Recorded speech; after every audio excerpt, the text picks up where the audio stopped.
everyone, and welcome back to Agents of Damned, our Let's Play D&D podcast featuring myself, your sometimes benevolent, often malevolent Dungeon Master, Jordan Roman.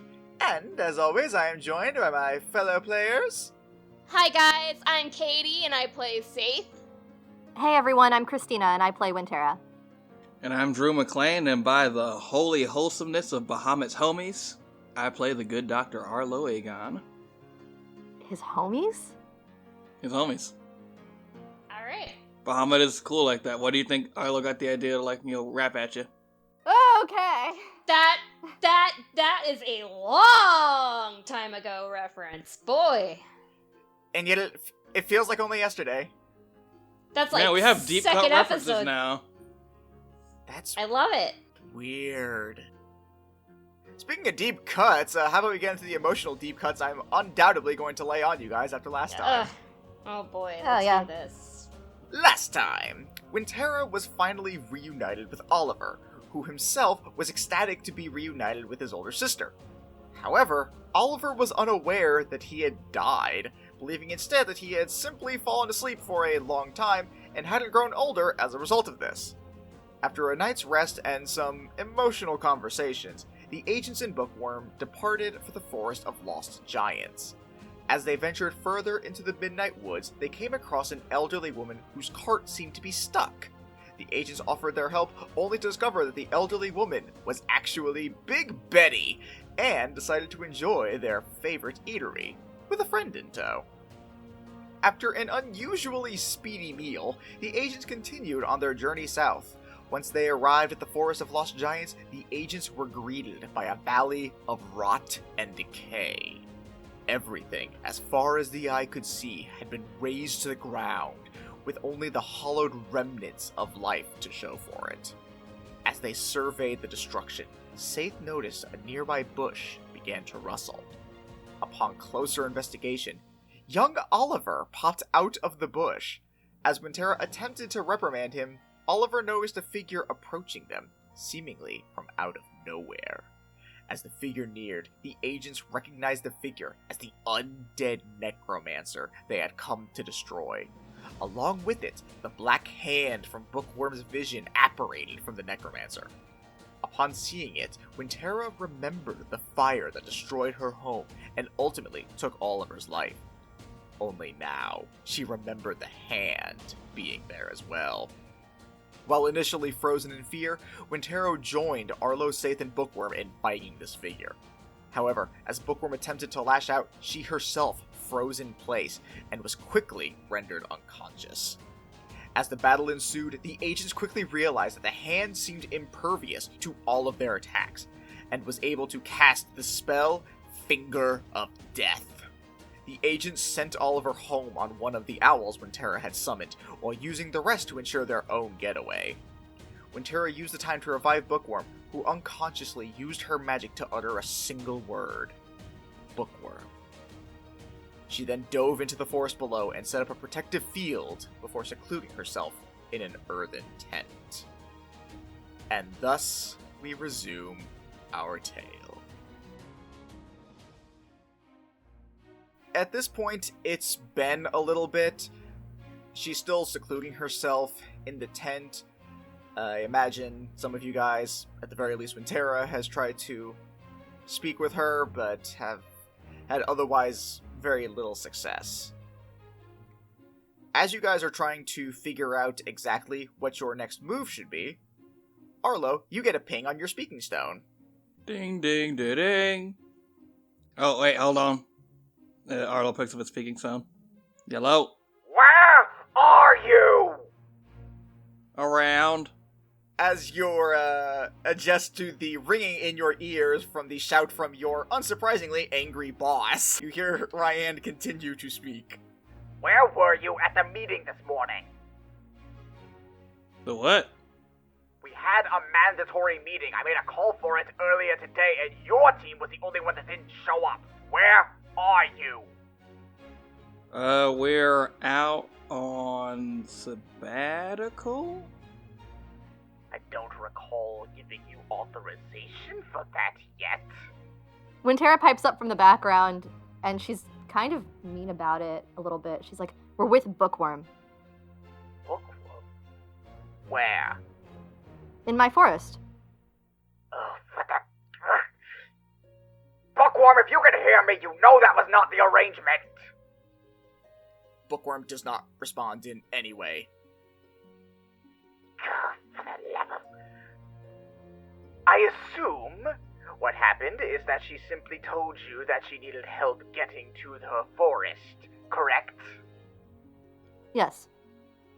What she failed to mention was that she was supposed to go through me to do that so I could authorize the team that she picked, not her to just choose willy-nilly and head on out on her own accord. What, do you think we wouldn't be a good choice? I'm not saying you wouldn't be a good choice, but these things need to be documented. It's a bureaucracy, you know how this works. Yeah, I understand. Oh no! Ryan, there's a terrible monster. Oh, it's eating my speaking stone. Oh no! Ah! Don't hang up, I'm not done. And I drop it and try to make like sounds like it's being gnashed up. Oh god. What? I try to go like no.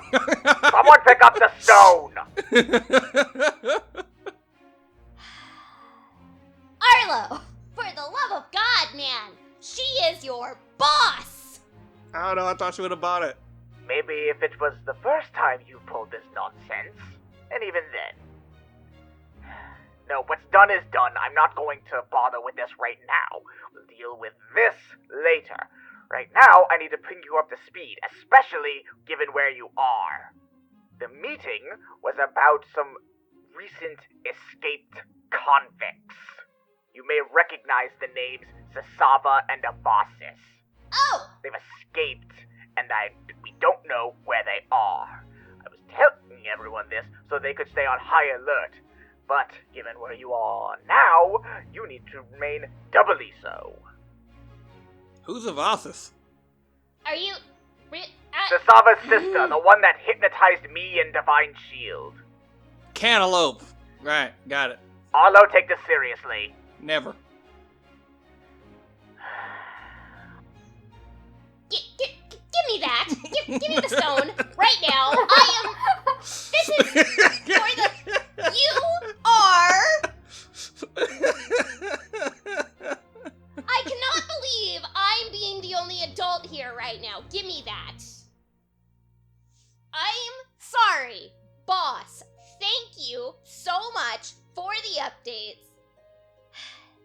Right now, we are dealing with a particularly nasty evil. Yes, I'm aware the undead, like I said, I knew about this. I just wasn't able to authorize a team yet because she wasn't ready.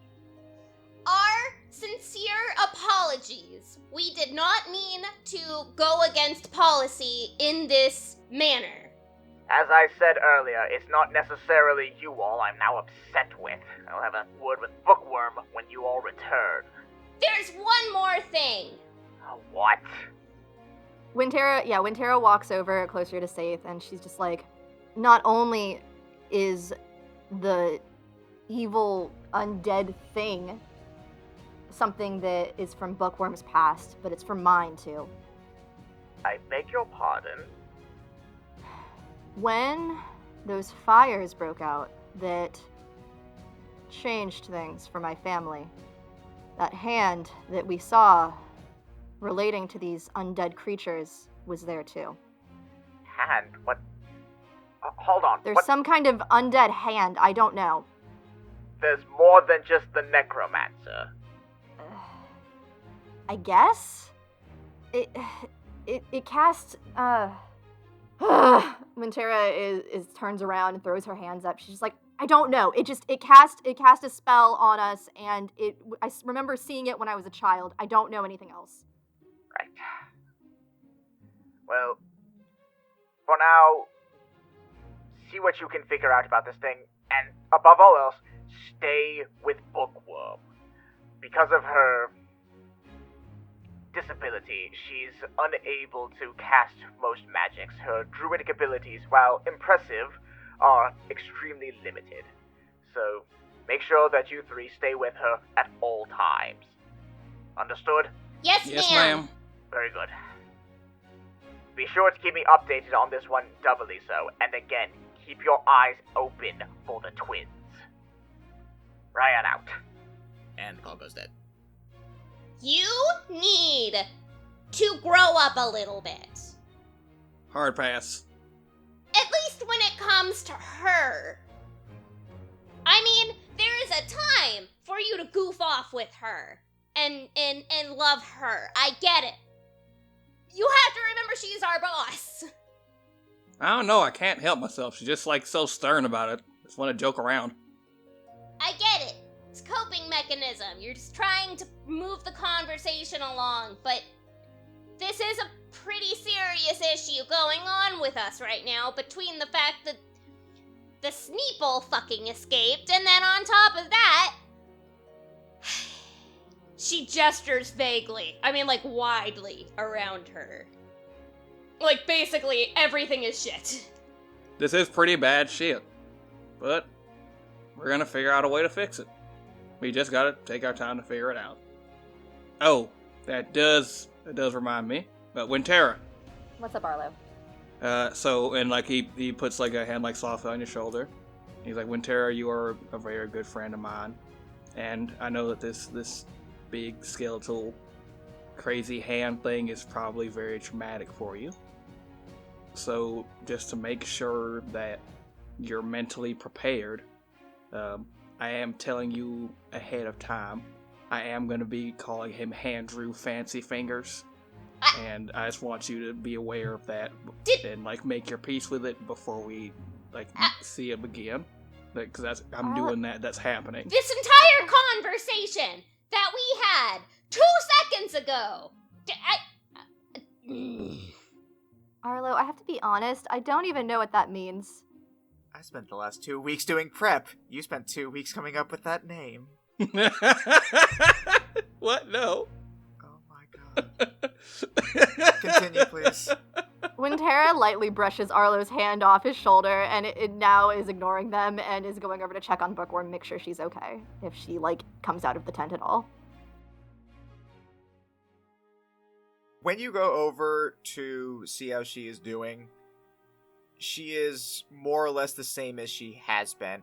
She's sitting in her tent, hugging her legs. She's sort of just staring blankly, she looks like someone who has just spent a very long time crying and is now in the phase of sorrow where they're trying to process everything. Oh, poor Bookworm. She looks very deep in thought and very much like she will be unwilling to move for the foreseeable future. Wintera just offers a look of understanding and is like, I'll leave you alone for now. I understand how this is. But I just want you to know that I'm here if you need to talk. She just hugs her legs tighter and gives a quick nod. Okay, and then Wintera is going to leave her alone. After a little while, can I have Saith go over? Yeah, sure, I'd love to see how you try and handle this. She's gonna, she doesn't want to talk out loud because her voice is loud. So she's gonna sign to her. So this whole conversation is probably gonna be in sign, but she's gonna ask if she can sit with her. I will point out she does not at any point turn her head. So I imagine you do it once and then reposition yourself so she has to see you, and then she gives just a brief nod. So she's gonna sit down with her, facing her, and she's just gonna say, I want to tell you a story. And she's basically going to tell her a little bit about Varus. She's gonna pull out that notebook where she's got faces in it that she drew. Oh, of your murder victims, yes, I remember. Of my murder victims. And she's gonna open it up to the first couple of pages and show her a picture of him. And she's gonna say... Does Saith consider Varus someone that she's killed? Yes, absolutely. She blames herself for him. That hurts. Oh, Goddamn. wow. Yep. Please continue quickly. God damn. Okay. So basically, she's gonna say that she lost him under horrific, circumstances. And that she can't imagine coming across him reanimated, how hurt she would feel by it. Almost like losing him again. And she's going to say that what she saw out there, although had his essence, is no longer who she loved. And she needs to separate looking at this necromancer, this ultimate evil that tried to kill her, from the bookworm that she knew and loved. And to basically just think of him and remember him as the last time she saw him, and put that feeling, that anger, that love that she has towards who he used to be, and find the strength to help herself figure out how to defeat him. That was very anime. A little bit. It was. And then she's gonna get up and she's gonna say, and above anything else, if there's one thing that I'm gonna say out loud here, you're not alone. And we're never, ever going to leave your side. Whether it's in a moment of battle or in a moment of despair. Sorry, Bookie. You're kind of stuck with this grin of mine. She just buries her head deeper into her, like, at this point you guys can no longer see her face. We'll be friends forever, Bookworm Senpai. Side Friends note, forever. Arlo, roll me an intelligence check. Oh, okay. I keep forgetting because I'm me trying to play a character that's actually intelligent that Arlo's moderately intelligent. So that's a 14? It is difficult playing a character that's smarter than you are. Yeah, like, Arnold's canonically smarter than I am, and I have no idea to figure that shit out. Welcome to most of my NPCs. He's like that character. He's like that kid in school who you think, like, man, his grades must be terrible, but they're great, and you're just like, what the fuck? And he's like, I'm smart. I'm just an idiot. And you're just like, that God, doesn't make any sense. why did we know so many kids like that? There were a few things you did not catch, assuming you were being a little nosy, which you're Arlo, I assume you were. But you caught most of what Saith said if you wanted to eavesdrop. Oh. Yeah, I'll say I eavesdropped a little bit. Then you know most of that aspect of her backstory. Gotcha. Can I come in next as, like, someone who's talking to Bookworm to attempt to comfort her? Yeah, sure, why not? While she's at, like, an emotional low, go for it. I'm sure you'll handle this with all the tact in the world. Yeah. So Arlo kind of, like, he sidles up next to Bookworm. And, he says, like, well, you know I'm not as good as signing as Saith is, but, you know, just because you can't speak doesn't mean you can't hear me, so I know I can at least reach you this way, am I right? At this point, she's not doing anything to acknowledge you guys anymore. Alright, that's fair. So, I know we're feeling pretty rough about everything, but what Saith said is true, and I don't know what Wintera said, but I imagine she said something along the same lines. We're gonna be here for you. We're a team, and we're also a family. And we're not going anywhere. You're not facing this on your own. But I know facing old trauma is tough. But in my professional medical opinion, this is always the best solution. And he produces a small vial of whiskey and just like kind of tamps it down next to her. Now, in the old times, people used to be worried about this hurting your liver, but then we discovered healing magic, so you can really just go to town with no consequences. Where exactly did Arlo get his medical training? The Oregon Trail? Shit! I'm just in a mood today to just be a little shit. I'm sorry. No, it's cool. It's just trauma. At this point, you guys have the option of, like, trying to discuss a plan going forward, or, as I've somewhat implied through Bookworm's sort of mood and just general unwillingness to move, this is going to be an opportunity for you guys to take a long rest after that fight. Yeah! Oh, hell Get yeah, my we need spells that. back! Do you guys want to do anything while you are doing that, or is this just going to be just long rest, time skip? I think Arlo would probably like check in on Winterra again, like during that like longer period. Alright. It's like are we in like intense or something, or are we like in like a little shack, or like where are we at? I don't know, how do y'all long rest in the woods? You tell me. When Tara's perched herself about as far on the edge of this little encampment as she can to try to keep her ears open for anything going on. Oh wait, I know Safe sleeps in a tree like a possum. We established that. Beat me to it. Yeah, just to clarify also, you guys are still within Bookworm's, like, special magical field, so you guys don't have to worry about, like, detection or anything like that, so you don't have to worry about, like, keeping watch or anything like that. Plus, Winterra still has her weapon of warning, so...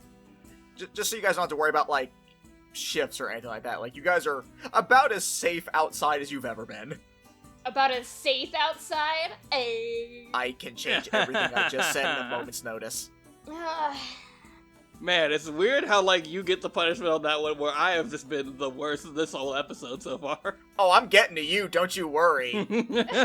Don't you worry, you're just building up points. Anyway, you said you wanted to do something with Winterra. Yeah, so I was gonna like kind of like after like the mood has died down, like come over to Winterra. He's gonna like come and just like I want to stop trying to use the phrase sidle up beside someone, but like it also seems very Texas Arlo as a phrase, so that is a phrase I'll use. He sidles up beside Winterra. Hey there, I know I'm joking around a lot, and don't get it twisted. That's not going anywhere. That's there to stay. But that's what's the best way to word this? I'm not good with emotions. You good? Winterra snickers a little bit. She's just like, I feel like that depends on what part of good you were referring to, but I will be okay. Alright, I like to check on you. Losing family is tough, and confronting that is tough, and even though you've gotten Oliver back, even though your brother Winchester is finally back to you. Shut the actual fuck up. You shut your fucking mouth. What? Well, so even though you've gotten your brother Oliver back, when we go through our medical learning and our cleric training, we learn that eventually that's a power that becomes available to us, and so they make us aware of the repercussions that can come from someone coming back. The pain of losing them doesn't go away, and there is an underlying fear of losing them again, because you have been shown with unshakable proof that they can be taken away. I want to make sure that you're alright. I will be. I appreciate it, Arlo. Losing him was the hardest thing I think anyone in my family had gone through. And him being back is the happiest thing I think we've had in a while. But processing him being here for real, and his new powers, and the possible threat on my home again is a lot. So I'm dealing with it, but I'll be okay. Arlo kind of claps Winterra on the shoulder, and he's like, I know you're tough, and you can manage through, but don't be afraid to talk to us if you need to. And he reaches in his little bag, and then he produces a small vial of whiskey, and then looks at Winterra, and he's like, actually no, that's the worst idea I've ever had, and he puts it right back in the bag.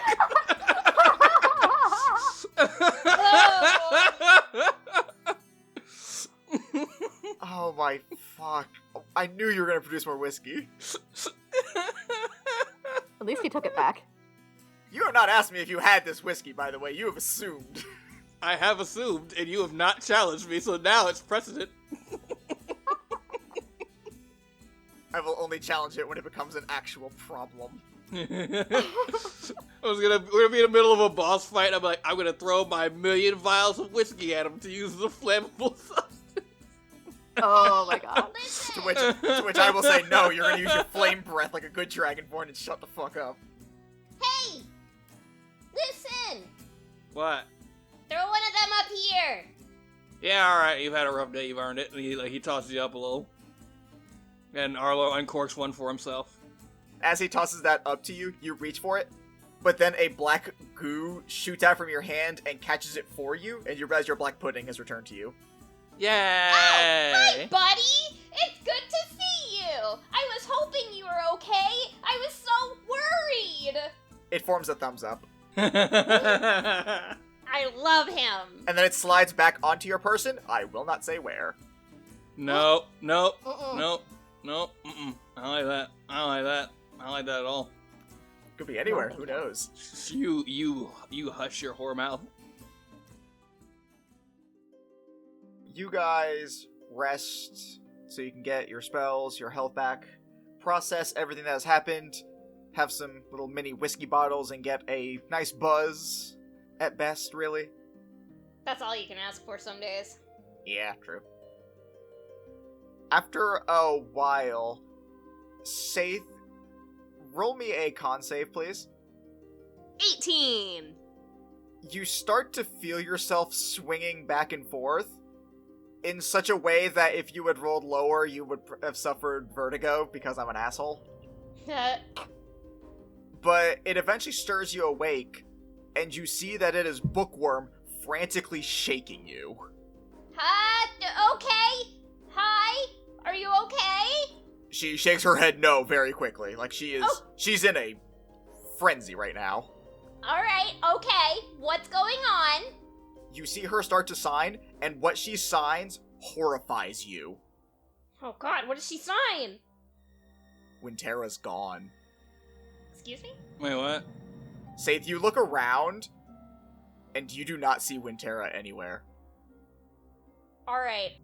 Can I use investigation to see where she went? Absolutely, go ahead and roll it. Hey, 18 again. Not bad. You do actually see a set of tracks that lead outside of the barrier. They look decently fresh. Okay. She left recently. We'll find her. Oh, did you wake me up? Yeah, but say, is Arlo awake? 'Cause you did not do that at all, and I'm just curious. I'm gonna throw a rock at him. Oh, lovely. Ow, what the fuck? Wake up! I am clearly awake. You threw a rock at me. What do you want? We gotta go. Wintera left. What? Wait, what? Why? I don't know, but I have her tracks right here. We need to follow them. Alright, let's go.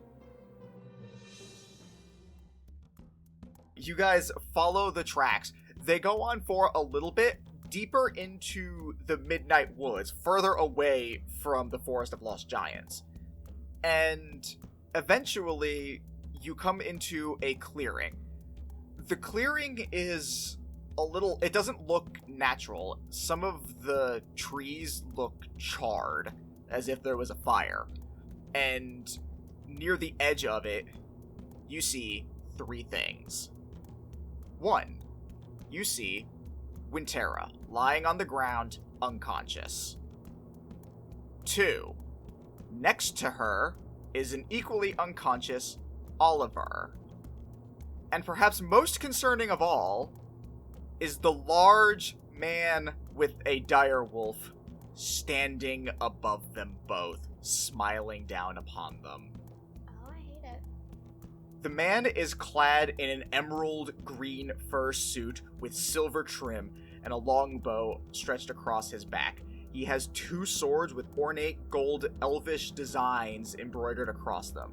And as he looks down, his glowing green eyes are complemented by a mischievous smile as he whispers to himself, "Found you at last."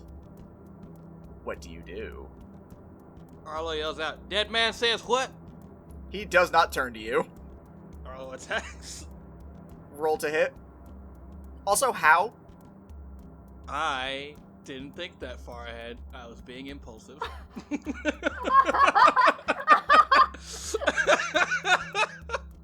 I just realized how vague that response was. You know what, we're gonna say guiding bolt because that's my bread and butter shit. Okay, continue.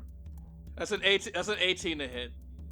Cool! You see your guiding bolt blazing with radiant energy spiral towards this man, and it explodes on impact, creating a shining, radiant burst.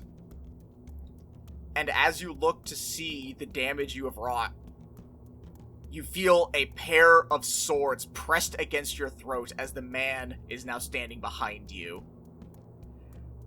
That wasn't very nice of you, now was it? Oh no, another edgelord. I'm sorry, a what? It's an edgelord. It's what you are in your heart and soul. I don't know what that is. Just think about every aspect of your personality and being, and that's what an edgelord is. Tiefling girl, do you know what he's talking about? Almost never. Alright, so what do you want with the bears?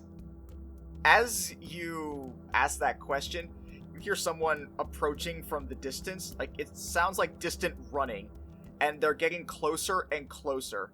And you hear, my lord, no, please, no, my lord, no, my lord, don't do that. And at this point, Wintera, you have woken up because of all of the commotion.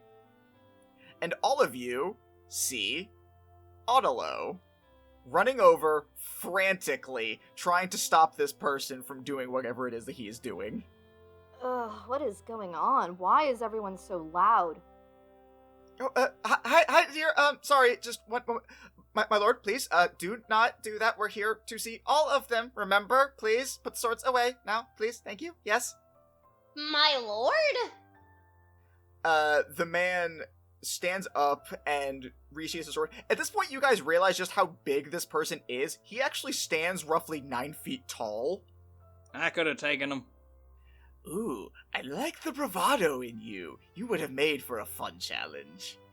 But, as my accomplice has said, she is right. We are here to seek you out, and I should keep my impulses at bay. He kneels down on one knee and bows to you all deeply and says, Greetings, I am Lord Oberon, mate of the Lady of the Summer Court. Ah, shit.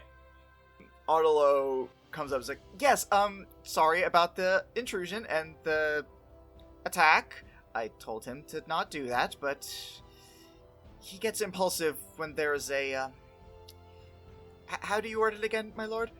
When there's a hunt at foot and a challenge waiting for me to test my skills to the limits. That. Did you mean to say a hunt afoot? An excellent question, one I hadn't considered. So how did our compatriots end up unconscious over there? Especially the 5-year-old. That's where I'm most confused. An excellent question, and one I don't really have an answer for. I just found them. Tara, are you okay? Wintera's sort of shaking her head as she wakes up to, like, poof out her fur and her hair. And she looks over when she realizes that Saith just said in the 5-year-old. She's like, wait, what, Oliver? And she looks over, she's like, is he still currently unconscious? He is also unconscious. He appears to be otherwise fine, just out like a light. Oh, okay, well, I guess he's sleeping. Wait, this isn't the same place we fell asleep at. No, you disappeared from camp. What? Yeah, we went out looking for you. We came to find you. Oh. Well, thanks. I guess. I don't know. I guess I used to do this thing called dream moving when I was a kid. Sometimes when I got stressed out. I don't know if that has anything to do with it, but I think it's probably okay. And she's gotten up and brushed herself off. Oh, good lord, you have it too. Wintera, are you referring to the practice of somnambulism? What? Sleepwalking. I guess? I don't know. Sometimes I move when I'm asleep if I'm really stressed out. I don't know. And she gets up and she's picked up Oliver and, like, put him on her back at this point. Arlo puts a hand on your shoulder. Arlo says, "It's actually something that runs in our family. I didn't realize it ran that deep, but apparently that's a thing." Neat. Alright, well, I'm just glad you're okay. You gave us quite a scare. Yeah, I don't know. Oliver wasn't with us when we fell asleep, right? I don't remember him being there. Yeah, sounds like the little man picked up another ability. Oh. I'm gonna go down on a limb here and say that when we told him to go away, that he didn't do that. Weird, almost like he's a 5-year-old. I threw him at a giant bird, so I did my part. Y'all being oddly chill about the fact that Audilo, who was not really in a position to leave the Feywild, is here with you in the material plane, by the way. Yeah, at this point when Tara's looked over at her, she's like, wait! What are you doing here in the forest? I mean, not that I'm not happy to see you, but, what? No, I realize these are extenuating circumstances. Do you remember that, deal that you made with the lady? Yes. Well, we need your help now. Oh. At this point, Oberon steps forward and says, "We are in need of your services in order to help us find that which is lost. Or rather, that whom is lost. As I am sure Lady Titania has informed you, Otelo was one of 2 people who switched realms. The envoy that we sent to your world has gone missing, and we need your help to find them. What's their name? We don't know. But, you know what? I'm not even gonna question that. Well, it's why we know they're missing. We've forgotten everything about them. We've no memory of them, but we know that they were. We do not know why they are not now. So, we require help from those of the material plane, whom we have an alliance with, to help us.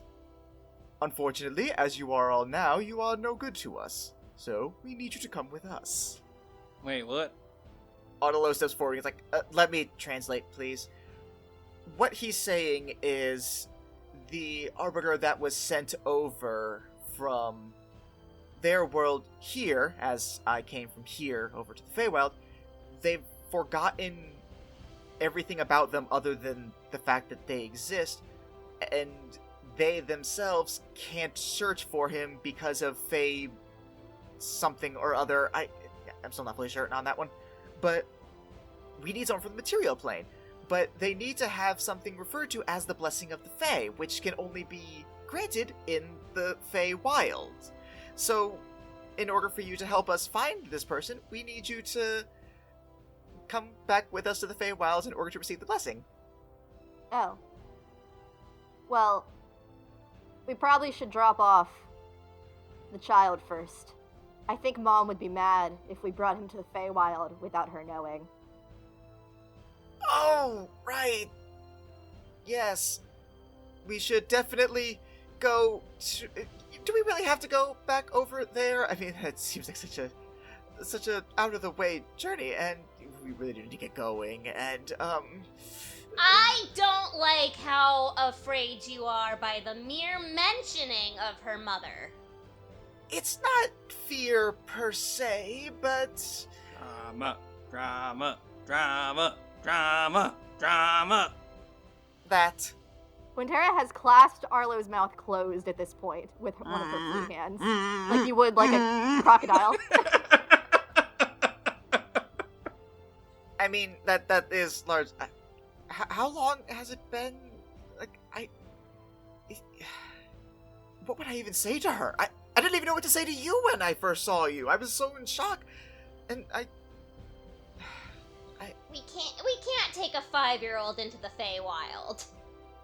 It'll only be for a little bit. It'll be fine, I promise. It's not going to be anything dangerous. Oh, for the love of God, she's your daughter.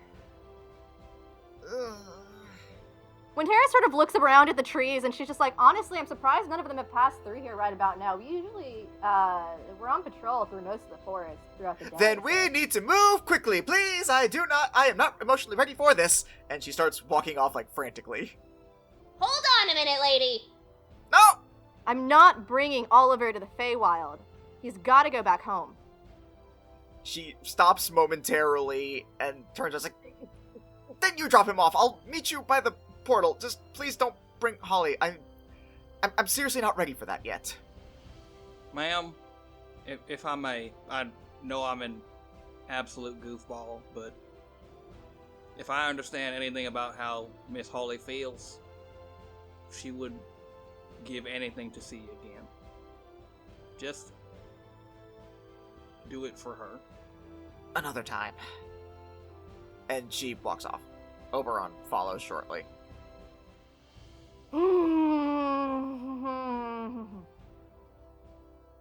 Is a sound that Wintera makes as she begins walking off towards her home to go drop off her brother. I assumed. As someone who's literally just seen their mother for the first time in 30 years, I can tell ya, it was one of the best moments of my adulthood. Wait, what? Oh, yeah! Hey, Saith, are you ever gonna stop just randomly dropping random bombs on us about some shit that's happened to you during your off time? It just never seems like relevant information, you know? And then... I will straight judo flip you one of these days. You are cruising for a fucking bruise, Saith. We are gonna goddamn wrestle, okay? Yeah. So, my mom showed up to me in my spare time, and now I have the ability to push people away from me. It's like a shield, you know, kind of deal. For a second, I thought you were talking about your ability to emotionally push people away from you by not telling them stuff. I am doing my best, okay? I went from not speaking to anyone at all for years on end to seeing somebody every single freaking day of my life. It's not exactly an easy transition. Yeah, I guess that's valid. Gonna just go ahead and assume this was a walking conversation, and we'll fast forward a little bit. Imagine them walking and like Arlo, like while still walking it into like a wrestling stance. Like, come on, let's fucking go. that tracks, honestly. Yeah. So you guys make it back over to the clearing that Wintera's family lives in. At this point, it doesn't really look like anyone is there. It looks like they're out patrolling or whatever other things it is that they do during the day. But you do know that from the night that you spent there the other day, there is like a little space for Oliver inside of the cave, so... Yeah, Wintera's just gonna go place him over there. He is still out like a light. Yeah, Wintera brushes his hair and smiles at him, and then gets up and brushes herself off, and she, will just, like, leave a little note that, like, says, found Oliver in the woods, brought him back. Go into the Feywild. Bye. Okay. So, you guys head on over to the portal area, and you see Oberon standing there, but you do not see any sign of Autolo just yet. Oberon walks up and says, so, are you ready to go then? Wait! We need to tell Ryan! Oh shit, that's right. Who? Arlo pulls out a speaking stone and just like taps it and is like, Ryan! It rings for a little bit, and then you hear, Hello, this is Ryan Delmarev. I am unable to answer the speaking stone right now, so please leave your message and I will return your call as soon as convenient. Thank you. Beep. Hey Ryan, we're going to the Feywild. We'll be back. I have no idea how to explain what's going on because it's Feywild stuff, but We'll be back soon. Love it. I mean, not that. I didn't say that. How do I delete the message? And then it just turns off. And the message automatically ends and sends. Oh! Oh god. Arlo like Message panics and erased. spikes his phone into the ground.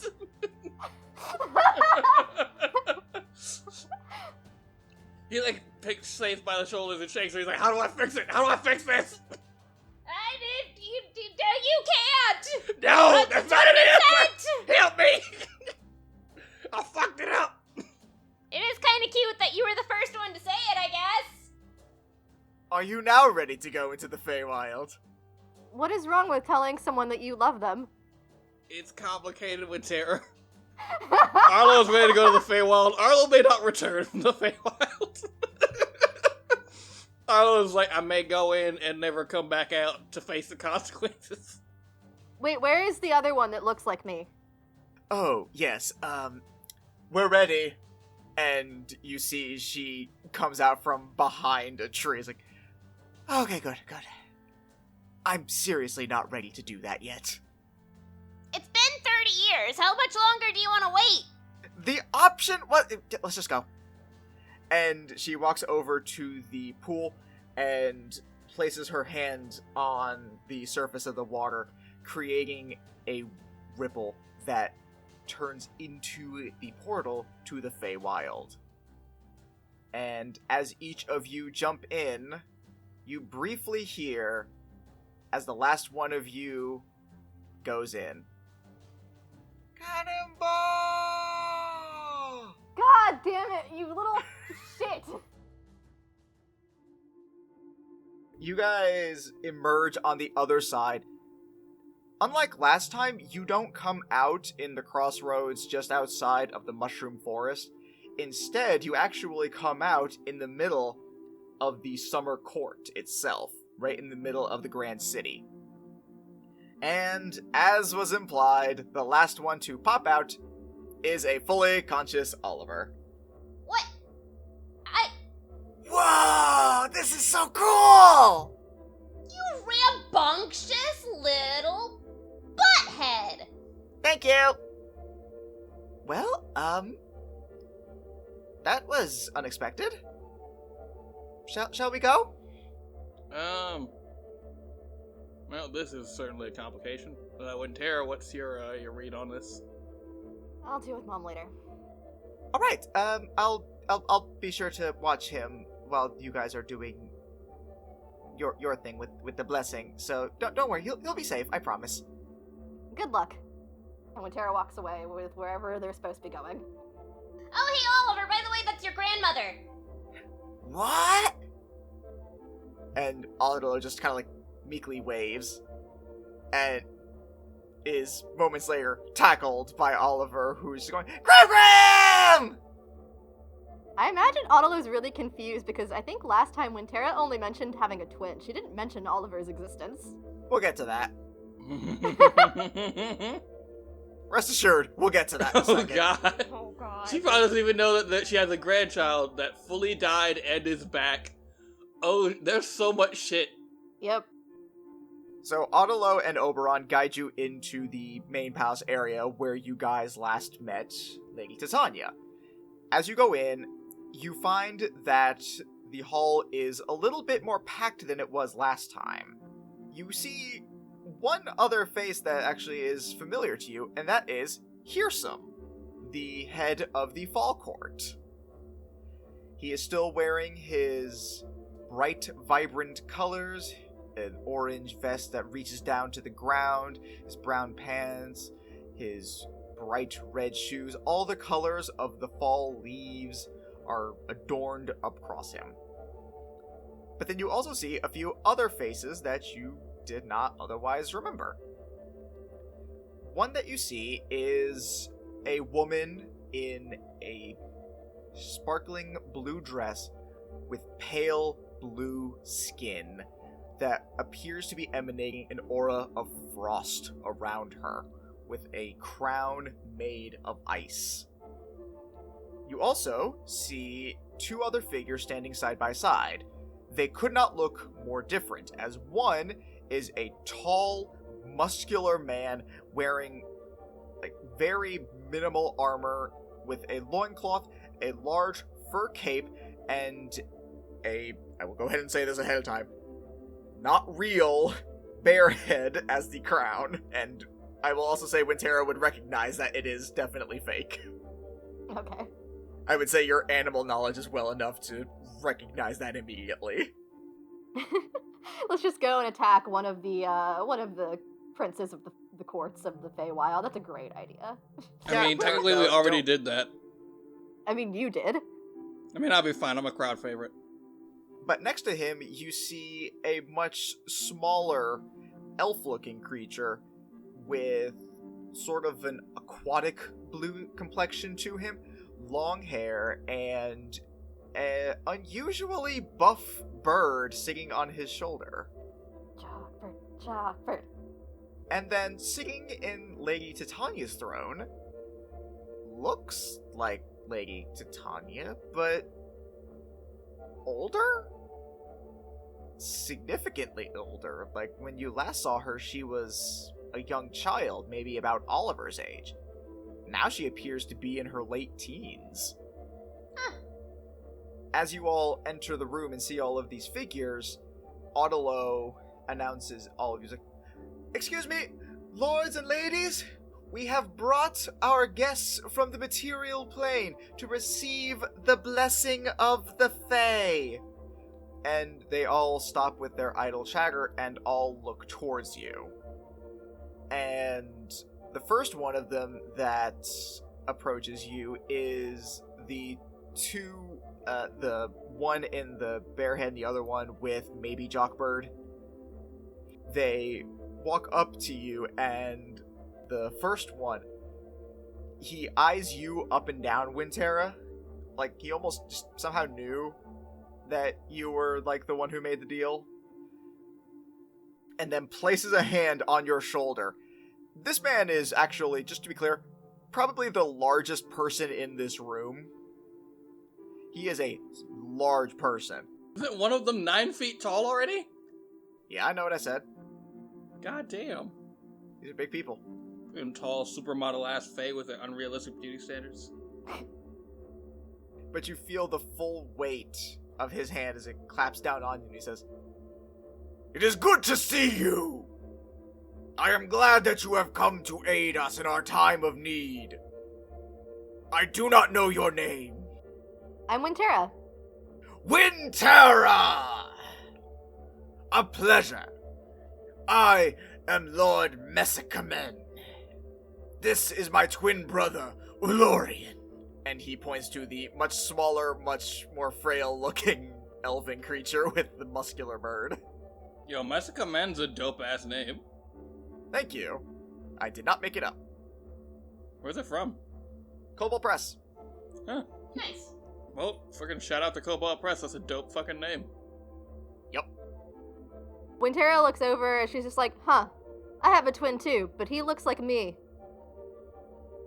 Are you saying we don't look alike? They look nothing alike. She tilts her head to the side. She's like, "No, not really." It is alright, brother. The material plane folk just don't understand. I suppose. Just like parents. I know, right? I like this one! Arlo raises his hand for a high five. He meets you, roll a strength save. Oh no! Oh boy. Okay, come on. My strength is pretty high. Come on, baby. Come on, baby. I want this to be cool. Can I Ooh. Can I offer him help by placing my tail up against him? No. Oh. I don't care because that was a dirty 20. Cool. You fall over. I hate you. He's big. Wintera does not offer help in any way, but she does look at the smaller one and go, "I have a bird that I can summon that's very muscular too." Oh, you formed a bond with the Jockbirds? You know. Arlo hears jockbirds, plural, and he literally makes that sound. He gasps in excitement, like, there's an entire species. Yes, of course. The jockbirds and the birdies. They are male and female counterparts, and they are the guardians of the Fey rivers. Arlo is catatonic with excitement. Oh. Oh. Oh god, I miss the Feywild. At this point, the icy person comes over and says, "It is a pleasure to meet you as well, Miss Winter. I am Sarastra, the queen of the Winter Court." Oh, hello. Olorian chimes in with, "Oh yes, and we are the co-princes of the Spring Court. We forgot to mention that because we were so appalled that you didn't recognize our sibling resemblance." A normal thing to say, I know. Very normal. As all of this tomfoolery is going on, Titania stands up and the other lords turn to face her almost instinctively as if they know that she has risen. And she walks over to you slowly and says, "I am pleased to see that you have decided to honor your word, Terra of the Dark Knights. I thank you for coming to us in our time of aid to find our lost shepherd." Of course, I would never go back on something I agreed to. "An admirable trait, one that I understand is not shared amongst all from your plane." There are a lot of people on the plane, and not all of them can hold that sort of thing inside of themselves. "Well, we shall see exactly what is within not just you, but your compatriots as well. For we need you all to take the trials to see if you are worthy of the blessing of the Fae." So when you say you need to see what's within us, this isn't going to be like some kind of colonoscopy type of thing? Oberon leans in close and says, "It could be." I need an adult. I need an adult. Heskin turns to you and says, "I'm an adult." No! When Tara looks at Titania, though, and she kind of pops her head to the side, she looks at her a little quizzically, and she's just like, "But you know my name, but I don't remember yours." "That is strange. I remember introducing myself. I am Lady Titania of the Summer Court." Oh, okay. You were just a wee little baby when we saw you last. What happened? "I decided to try a new look." It looks good Oh. on you. "Why, thank you. I suppose that's why I don't remember. I suppose. Makes sense. Are you all ready to begin?" May as well. Yeah, He okay. goes, "Wait, hold on. And he looks in his bag and he goes, and he like, you hear the clinking of bottles, and he's like, 3, 4, 5, 6. Yeah, alright, I can get through this. These numbers only as canon as I decide. Settle down. I'm seeing just how much I can get away with this episode. Oh my goodness. Could have been there like, alright, 999. Okay, no, stop. Drawing a line somewhere between 1 and 999. I'll let you know later what that line is. You know what, that's fair. So, Lady Titania reaches out her hand and says, "All who wish to partake in the trial, take my hand." When Tara takes her hand. Faith does too. As does Arlo. And Bookworm also places her hand in there. And Oh they shit, I didn't think that she came. Of course we brought her with us Hold without on, leaving her hold in the on. material plane while No, we're in no, the no, Feywild. What the fuck? hold on. Drew, after having a phone call with Ryan, the last thing of which she said was, "Stay with her no matter what." Your first instinct is, well, we for sure left her by herself in the material plane while we go off to do some Feywild bullshit. Is that what you just told me? I mean, when you say it in that way, it sounds like I'm being irresponsible. Uh-huh. But another part of the conversation was how limited her spell casting is because of her not able to speak. So Do you not want her to partake in this trial? no, she can partake in the trial. I straight up My brain was just like, oh yeah, Bookworm is here with us in the Feywild. Yeah, it's almost like that was the original conceit of this mission. So as all four of you take Titania's hand, a green light emanates from her palm and envelops the entire room. Now, at this point, I need one of you to roll me a d4. Katie, Okay. you got them blood dice that keep rolling nat 20s and shit. I mean, I don't know how you get a 20 on a 4, but... Holy shit, not 20, what? Oh my god, the 4, knocked into another dice, and that knocked into another dice, and then it made a nat 20, which counts because of the ancient rules of D&D from ancient Egypt. I got a 4. That is a natural 20 on a D4.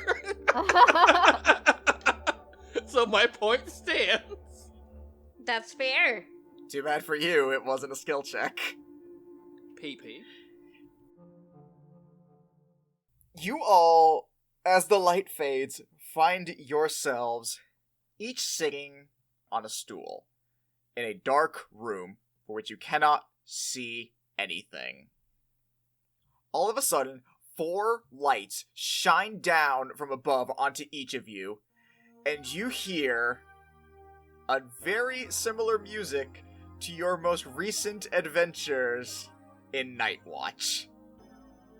And as the corny show tunes music plays in the background, you see 6 panels light up with shadowed silhouettes behind them, and the words Matchmaker light up above all of you. And that is where we shall pause our tale for now.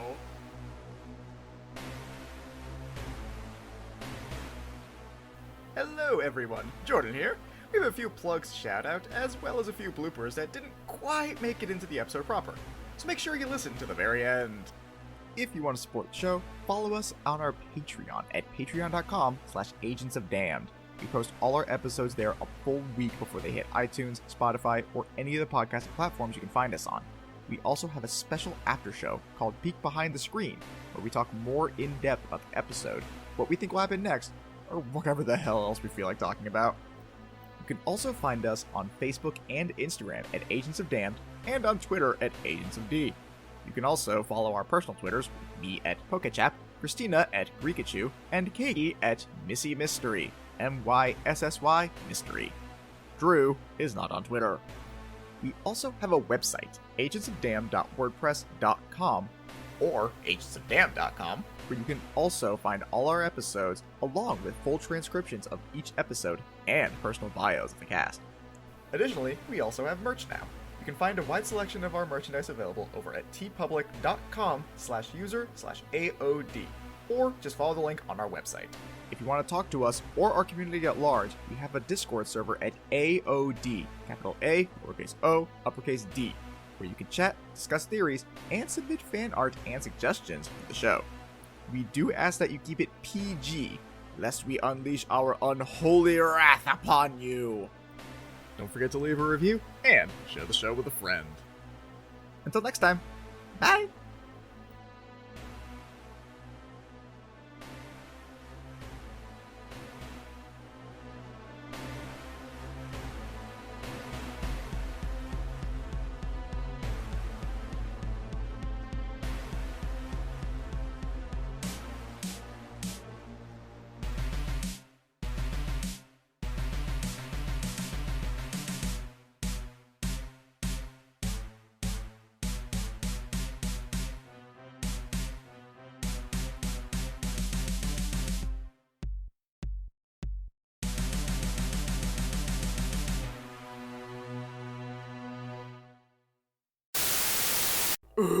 This sucks.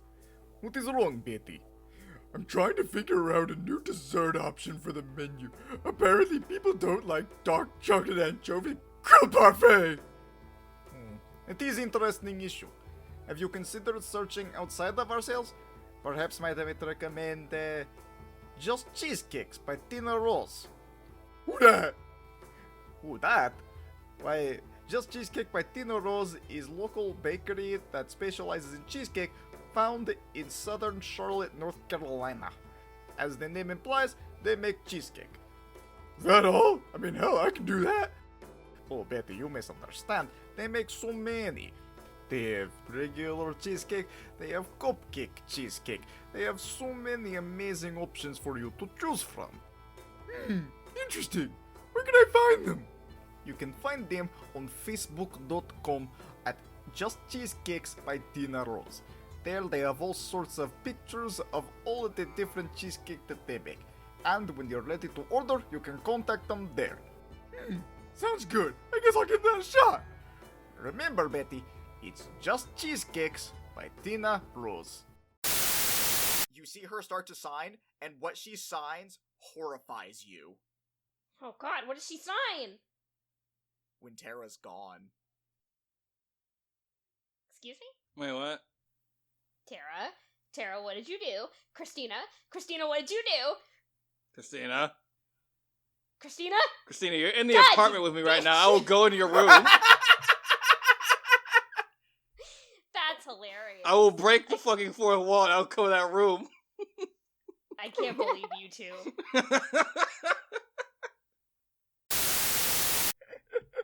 I'm not gonna lie, I thought you were gonna say like the sounds of Roundabout playing because of you said the ripple and that made me think of Hamon. All Shit, that around would've been so me much are better. familiar faces. Hey, you softly hear do do do do do do do. Well, alrighty then.